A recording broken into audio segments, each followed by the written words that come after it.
اکبر۔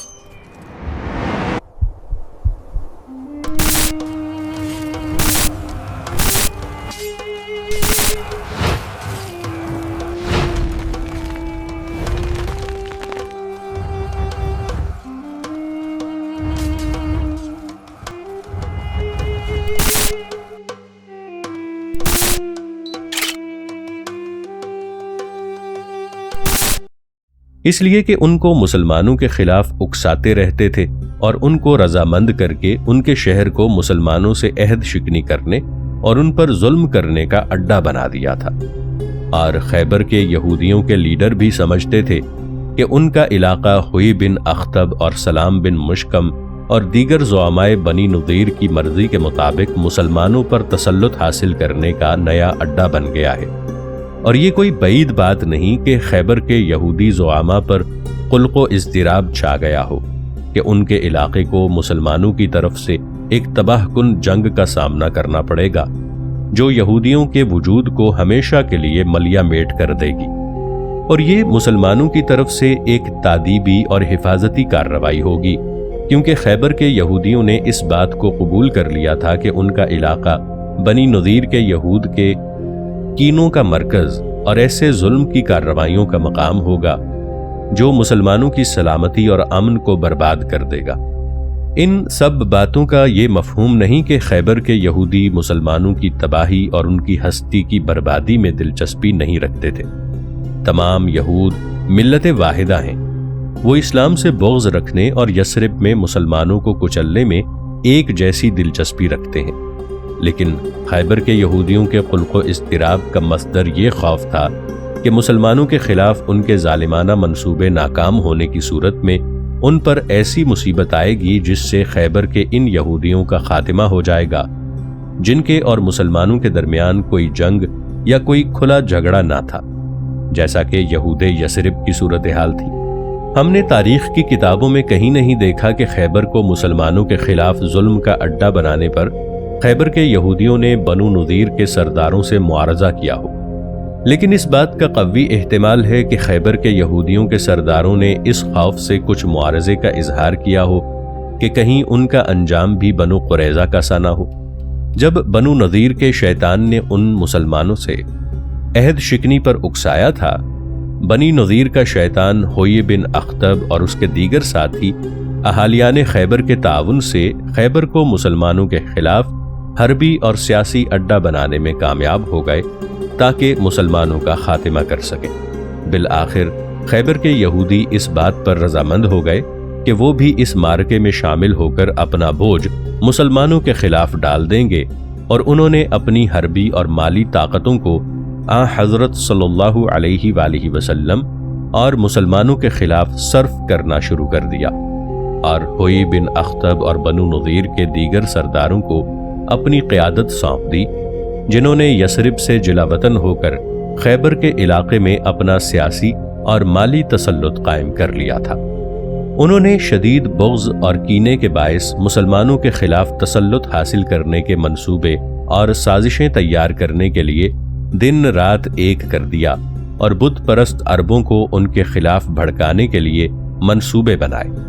یثرب میں رہتے ہوئے بہت سی باتوں کی وجہ سے بنو نضیر مسلمانوں کے خلاف منصوبہ سازی کی جرت نہ کر سکتے تھے۔ ان میں سب سے اہم بات یہ تھی کہ یثرب میں یہ یہودی مسلمانوں کے درمیان ایک اقلیت تھے، اور ان کی نگرانی کرنا اور مسلمانوں اور اسلام کے خلاف ان کی آمرانہ سرگرمیوں کو ایک حد کے اندر رکھنا آسان تھا، لیکن خیبر میں ایک مسلمان بھی موجود نہ تھا، جس کی وجہ سے انہیں یثرب کی طرف دوبارہ جا کر حکمران بننے اور غلبہ حاصل کرنے کے خواب بہت ستانے لگے۔ پھر خیبر نے مسلمانوں کے خلاف منصوبے اور سازشیں تیار کرنے کے لیے انہیں مناسب ماحول مہیا کر دیا۔ ان کی دشمنانہ کارروائیوں کے پس پردہ یثرب میں مسلمانوں کو تباہ کرنے کا مقصد کار فرما ہوتا تھا، اور ان کے متعلق ہمیشہ پتہ چل جاتا تھا،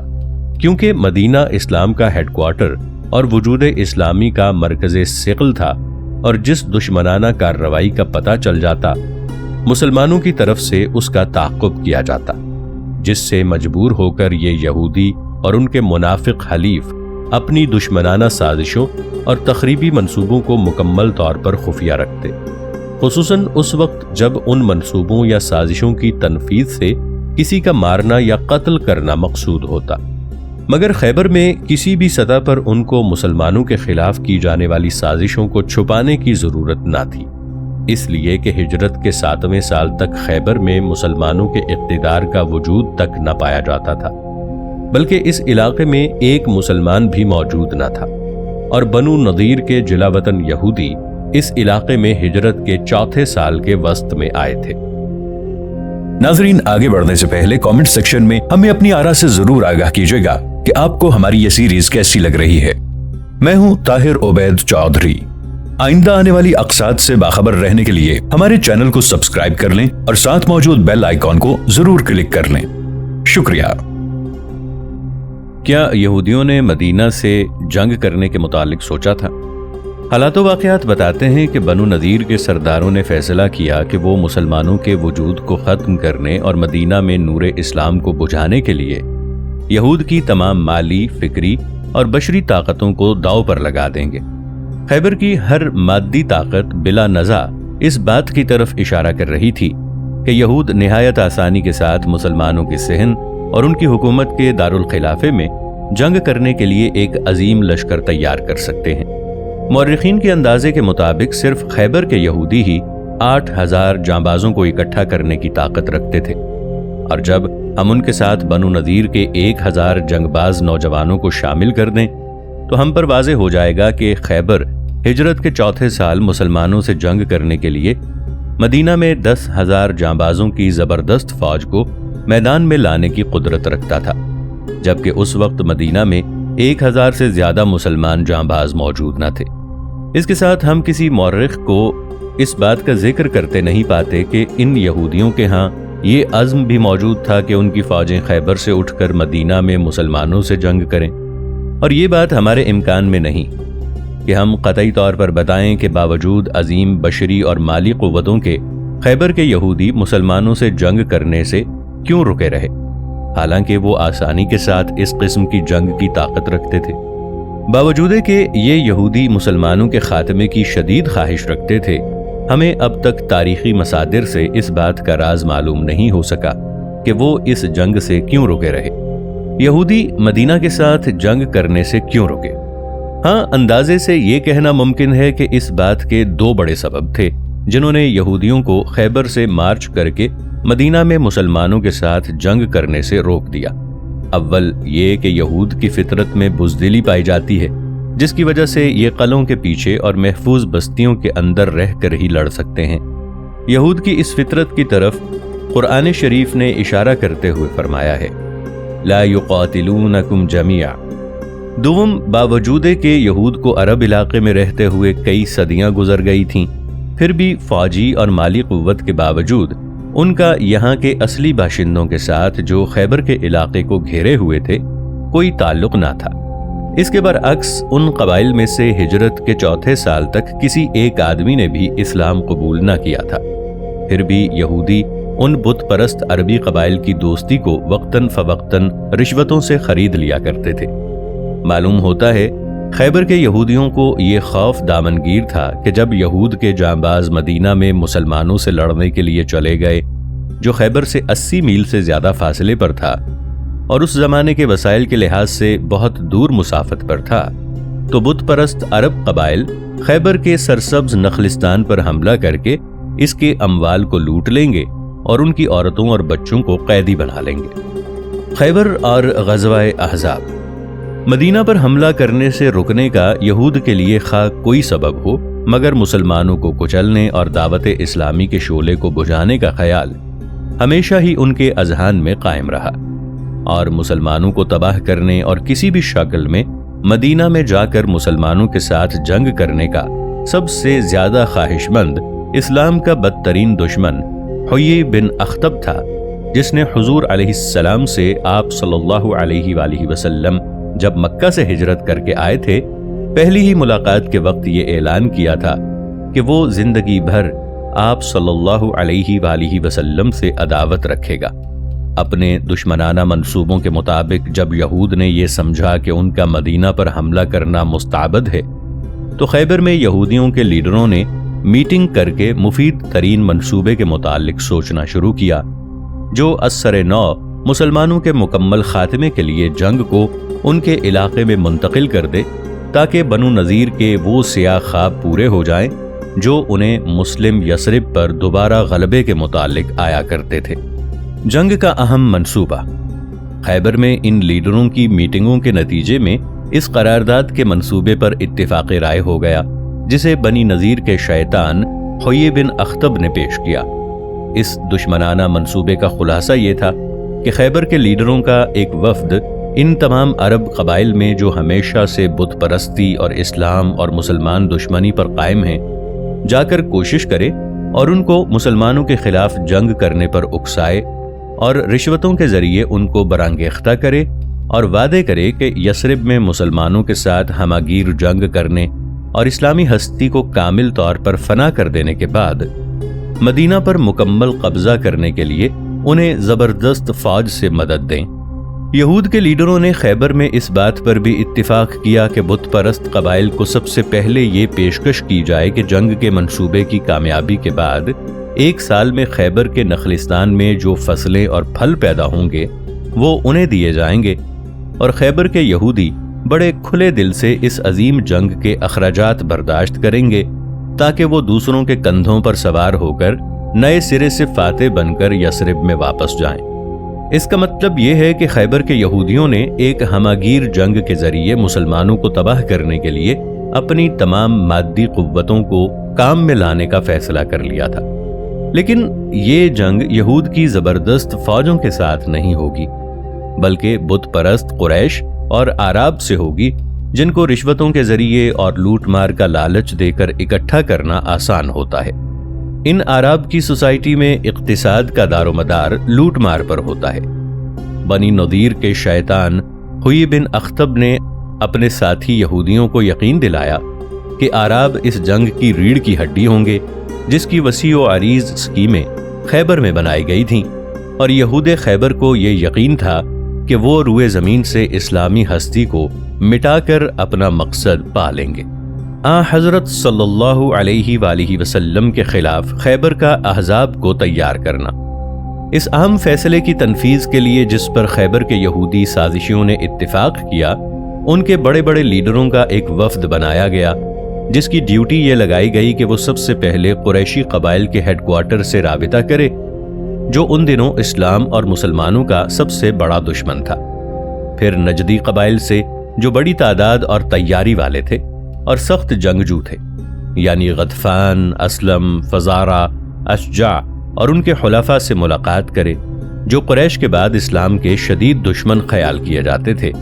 اور انہیں مسلمانوں کے خلاف جنگی اتحاد قائم کرے اور فوجی معاہدہ کرنے کی ضرورت پر رضامند کرے۔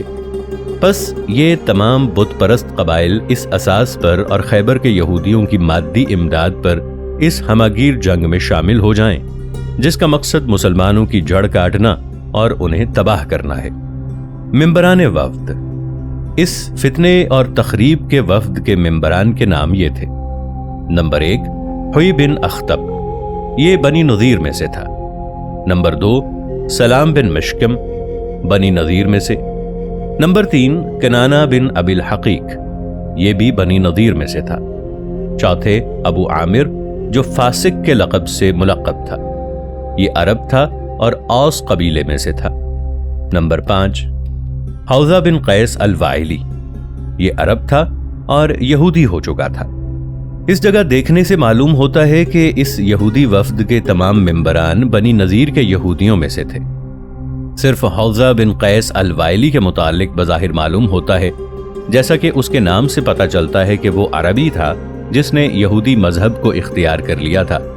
اس سے ہماری گزشتہ رائے مزید پختہ ہو جاتی ہے کہ بنو نذیر کے یہودیوں نے خیبر کے یہودیوں پر مکمل تسلط حاصل کر لیا تھا اور عملاً وہاں کے سردار بن گئے تھے اور وہاں کے لوگوں کو اپنی مرضی کے مطابق چلاتے تھے۔ ابو عامر راہب، جیسا کہ اس کے پیروکار اسے یہ نام دیتے ہیں اور مسلمان اسے فاسق کہتے ہیں، اس وفد میں یہ واحد عرب بت پرست تھا۔ جو قریش کے اس حملے کی ناکامی کے بعد، جس کے نتیجے میں احد کا تاریخی معرکہ ہوا اور جس میں ابو عامر بھی قریش کی طرف سے مسلمانوں کے خلاف لڑا تھا، حالانکہ وہ اوس قبیلے سے تھا اور مدینہ کے عرب باشندوں میں سے تھا، خیبر کی پناہ میں آ گیا تھا۔ اپنی مہم میں ظالم وفد کی کامیابی۔ مدینہ سے بنو نذیر کی جلا وطنی کے فقط چند ماہ بعد یہودیوں کا یہ وفد اپنے مفوفہ فرائض کی سرانجام دہی کے لیے خیبر سے نکلا اور سب سے پہلے مکہ آیا، پھر نجد گیا۔ حالانکہ عسکری طاقت کے لحاظ سے قریش نجدی قبائل کے مقابلے میں دوسرے درجے کے قوت تھے، مگر قریش کو رسول کریم صلی اللہ علیہ وآلہ وسلم سے عداوت رکھنے اور اسلام سے کینہ رکھنے میں اولیت کا مقام حاصل تھا، اور اس سے قبل وہ اسلام کے خلاف بدر و احد کی 2 زبردست جنگوں میں بھی حصہ لے چکے تھے۔ اس لیے کہ یہ مقام خیبر سے، جو یہود کا ہیڈ کوارٹر اور مسلمانوں سے جنگ کرنے کی سازشوں اور منصوبوں کا اڈا تھا، بہت زیادہ قریب تھا۔ خیبر کے وفد نے سب سے پہلے مکہ کے قریشی زعماء سے ملنے کو ترجیح دی تاکہ انہیں یہود کے اس دشمنانہ منصوبے سے آگاہ کریں جو انہوں نے مدینہ میں مسلمانوں سے جنگ کرنے کے لیے تیار کیا تھا۔ مشرکین مکہ نے وفد خیبر کا شاندار استقبال کیا اور بڑے جلسے کیے، خصوصاً جب سادات مکہ کو یہ علم ہوا کہ اس وفد میں مکہ میں آمد کا باعث مسلمانوں کو کچلنا اور ہمیشہ کے لیے دعوت اسلامی کے چراغ کو گل کرنا ہے، تو انہیں بہت خوشی ہوئی۔ خیبری وفد کے لیڈروں نے قریش کے لیڈروں کے سامنے خیبر کے یہودیوں کے نقطہ نظر کی وضاحت کی، اور خیبر میں انہوں نے مدینہ سے جنگ کرنے اور مسلمانوں کو تباہ کرنے کا جو دشمنانہ منصوبہ بنایا تھا اس کی پوری تفاصیل سے قریش کو آگاہ کیا۔ قریش اس یہودی منصوبے کو نہایت خوشدلی سے قبول کر رہے تھے اور انہوں نے اس کی تائید و موافقت کا اعلان کر دیا اور یہودی وفد کو بتایا کہ وہ اس کی تنفیذ پر اس وقت تیار ہوں گے جب سب لوگ اس پر متفق ہو جائیں گے۔ قریش نے یہود کے جنگی منصوبے کو وہ سنہری موقع خیال کیا جس کے متعلق وہ خواب دیکھا کرتے تھے کہ دوسرے لوگ ان کے ساتھ اس ہماگیر جنگ میں شامل ہو جائیں جس کا مقصد مسلمانوں کا خاتمہ کرنا تھا، اور قریش 4 سال کے عرصے میں اس مقصد کو پورا نہیں کر سکے تھے،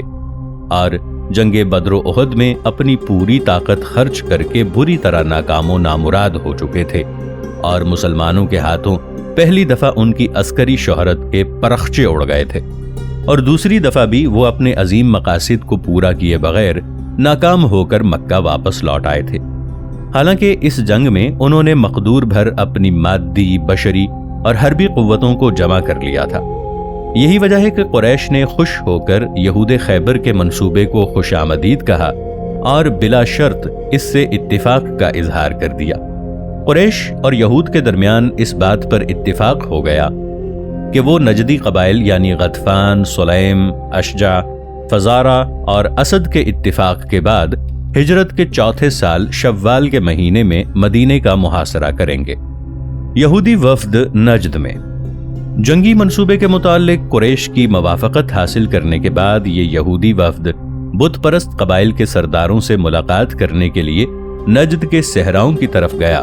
تاکہ ان کے سامنے اپنے دشمنانہ منصوبے کو پیش کرے اور اپنے مقاصد کی وضاحت کرے اور قریش مکہ کی طرح اس پر ان کی موافقت بھی حاصل کرے۔ اس وفد کے ممبران نجد میں بڑے بڑے مقامات پر گھومے اور ان قبائل کو مسلمانوں کے خلاف برانگیختہ کرنے اور انہیں جنگ پر آمادہ کرنے کے لیے اپنی تمام مادی طاقتوں کو خرچ کرنے کا اعلان کیا، اور یہودی